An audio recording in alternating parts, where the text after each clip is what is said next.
잠깐만, 그럼 제가 궁금한 점이 있는데요. 그럼 일본의 국민의 입장에서는 지금 자유대 2%까지 가는 거라든가 또는 우리가 흔히 얘기하는 것처럼 그 헌법, 평화헌법을 포기한다든가 네. 아니면 개정을 시도한다든가 이런 부분은 어떻게 생각합니까? 그 부분은 이제 당연히 나오겠죠. 그럼 이제 일본 헌법 구조 개정을 할 것인가?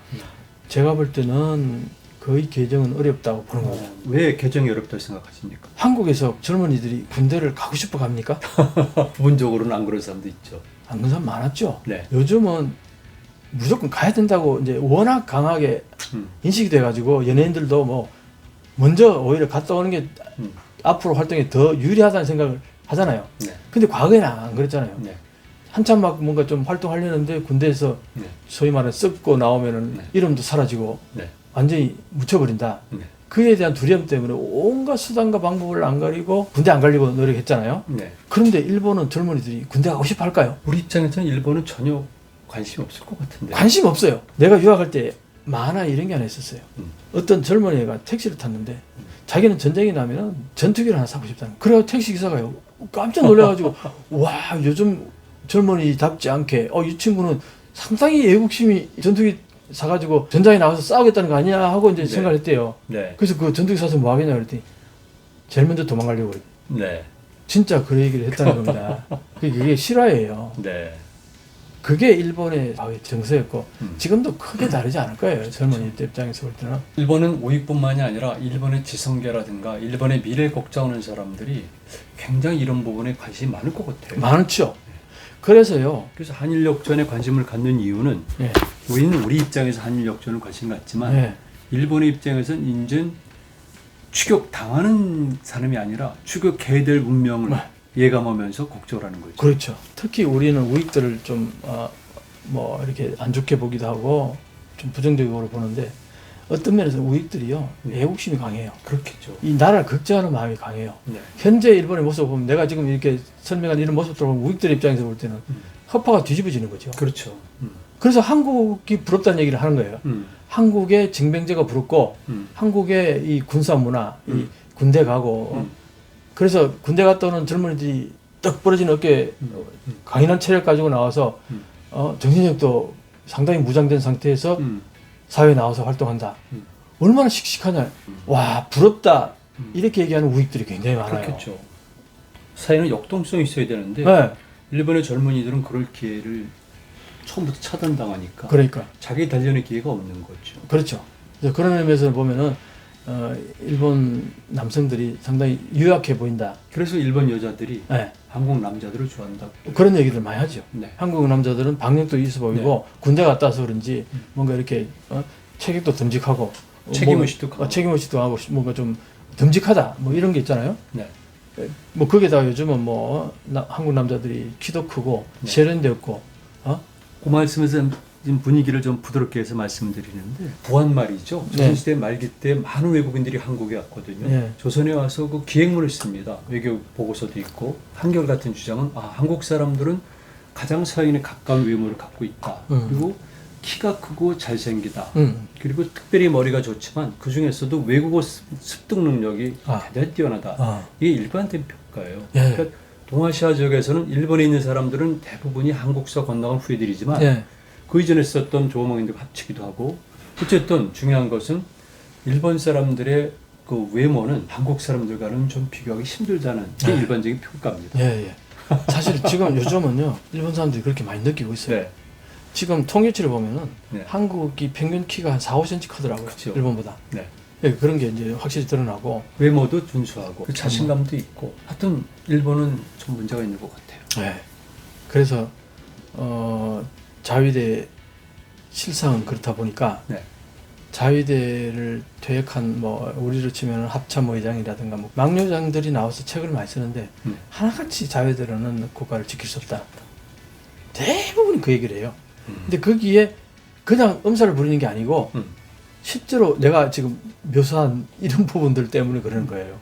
그렇습니다. 그러면은 이제 시청자 여러분들은 지금 이명찬 박사가 이 전문가 입장에서 일본 자위대 실상을 좀 쭉 얘기 들었거든요. 그런데 또 저희 입장에서 이런 질문을 할 수가 있어요. 만약에 동아시아에서 큰 긴장감이 발생할 경우에 중국과 한국의 긴장감이 발생할 경우에 우리와 일본은 어떤 관계를 맺어야 될까? 즉 대한민국의 국군과 일본의 자위대는 어떤 관계를 설정해야 될까? 네. 이걸 좀 궁금해하거든요. 어려운 질문이죠. 되게 어려운 질문이에요. 그리고 이 부분은 사람마다 생각이 조금씩 많이 다를 텐데 네. 제 생각은 이렇습니다. 이런 얘기가 있잖아요. 우리가 북한하고 전쟁이 터져서 싸우는데 일본군이 한반도에 들어오면은 북한하고 싸우던 거 그만 휴전하고 손잡고 일본하고 싸우겠다. 네. 이런 얘기가 있어요. 네. 들어본 적 있습니까? 네, 그런 얘기들 많이 하죠. 많이 하죠. 네. 요게 상당 부분을 지금 설명을 하고 있습니다. 네. 그만큼 일본에 대한 그 일본 군대에 대한 트라우마가 네. 이 한국인들에게 네. 조선 민족에게는 네. 그게 트라우마가 굉장히 강해요. 거죠. 네. 굉장히 강합니다. 네. 사실 중국하고는 우리가 전투에서 이기기도 하고 많이 그랬잖아요. 네. 우리 침략해 왔다가 나라 망한 경우들 여러 번 그렇죠. 있잖아. 네. 중국은. 네. 한국 역사를 침략한 나라 치고 제대로 성한 나라는 없어요. 그러니까요. 예. 근데 일본은 그 당시에는 어쨌든 우리 식민지 하면서 압도적으로 강해가지고 네. 네. 한국을 완전히 그렇죠. 그 트라우마에 빠지도록 만들어버렸어요. 네. 압도적으로 강했던 거죠. 거기에 대한 트라우마가 굉장히 한국인들은 강하다 보니까 일본의 군대가 한반도로 들어오는 거에 대해서는 아주 알레르기가 너무 심해요. 네. 그러니까 중국하고 전투를 치르는데 중국이 정말 우리를 죽이려고까지 막 달려들면은 우리가 막 싸우다가 숨 넘어갈 듯 했을 때 해품이라고 일본한테 할지는 모르지만 내가 볼 때는 어느 정도 그렇게 위급하지 않으면 일본한테 해품이 안 할 거라고 봐요.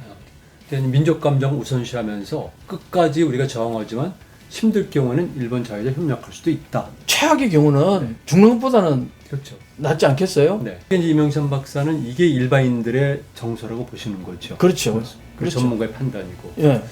우리 역사 얘기인데요.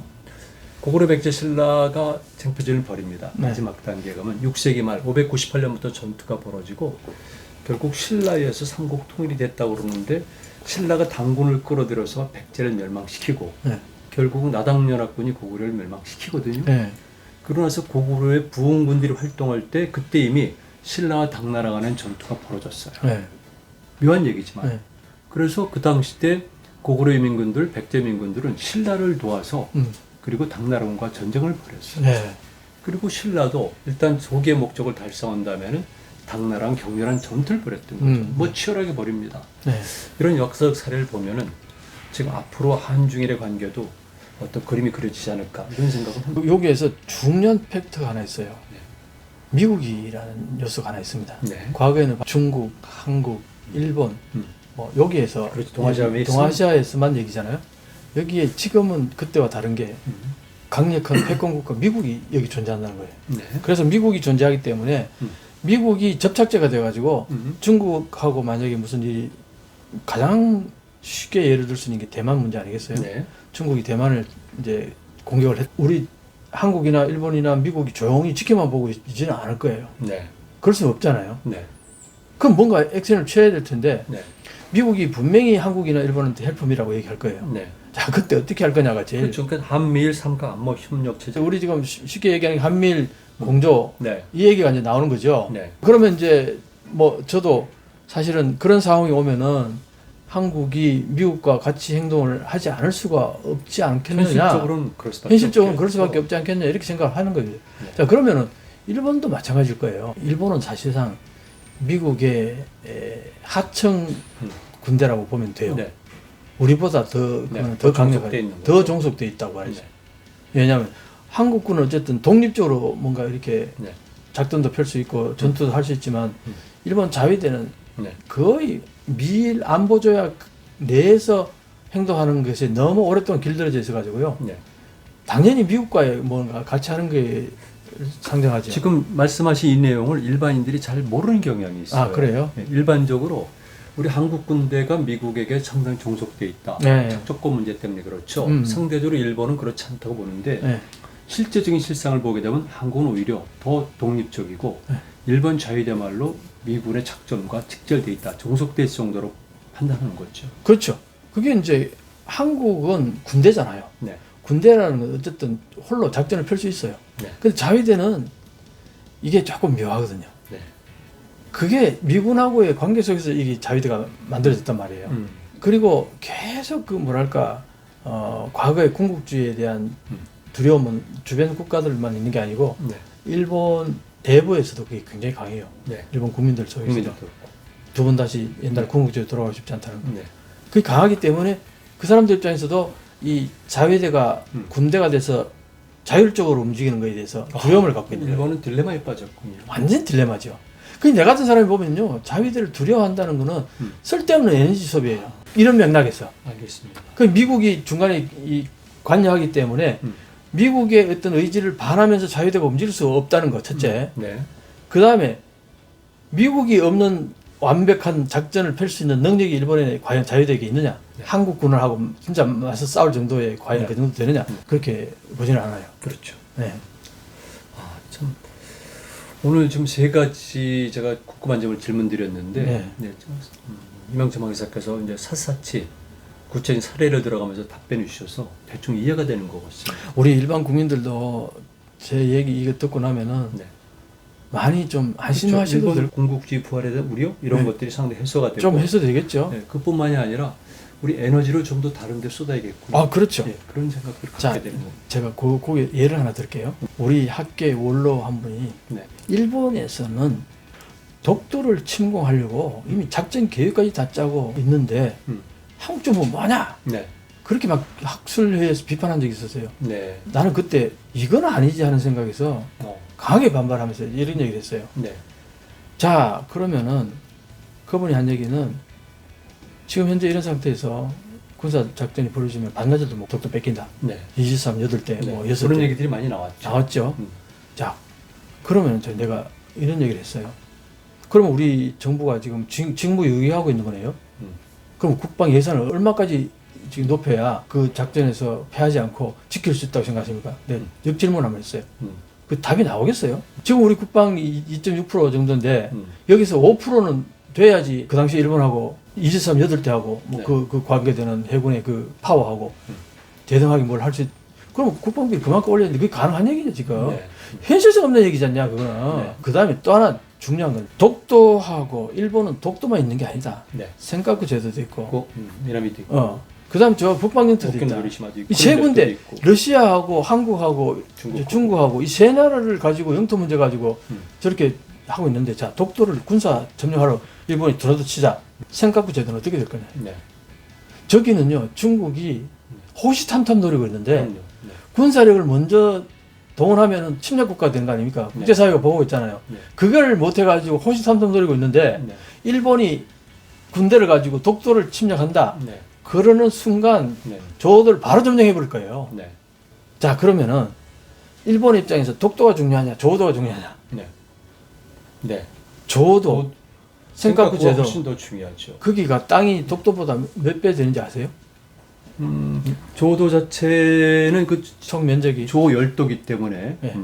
면적 자체는 제가 독도의 50배 영토가 딱 내가 그 통계를 딱 봤더니 딱 50배예요. 50배 정도 50배고 지하예요. 네. 이라크 매장량 이상의 석유가 네. 그게 잠자고 있다 이거였어요. 네. 그래가지고 그때부터 중국이 네. 조도도 자기 땅이다 그러고 막 그랬다고 맞습니다. 이제 일본을 계속 맞습니다. 주장하잖아요. 네.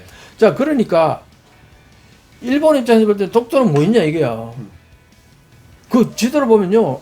이렇게 그래봤자 해양 영토가 조금 더 들어가요. 일본 네. 전체 해양 영토에 비하면 그렇죠. 1000분의 1, 10,000분의 1도 안 돼요. 지금도 또 그 한일 신업 협정 때문에 네. 애매한 거니까. 독도를 군사 점령하는 순간 대가는 이 센카쿠 제도 뺏긴다 이거야. 네. 센카쿠 제도 뺏기면은 그것만 끝나는 게 아니고 그 뒤로 해양 영토가 쫙 해야지. 네. 그 바로 그 다음에 어디입니까?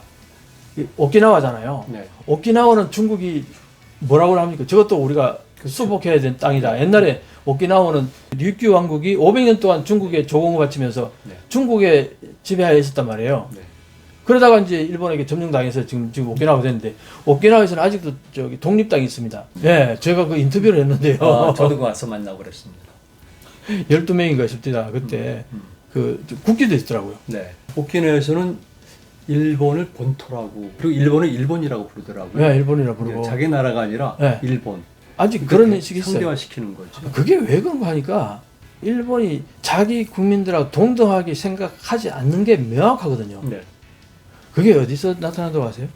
가장 강력하게 두드러지는 게 미군이 일본 영토의 0.3%, 0.6%인가 밖에 안 되는 땅에다가 75%의 미군 부대를 거기다 오키나와에다 일미 안보 조약을 맺을 때요.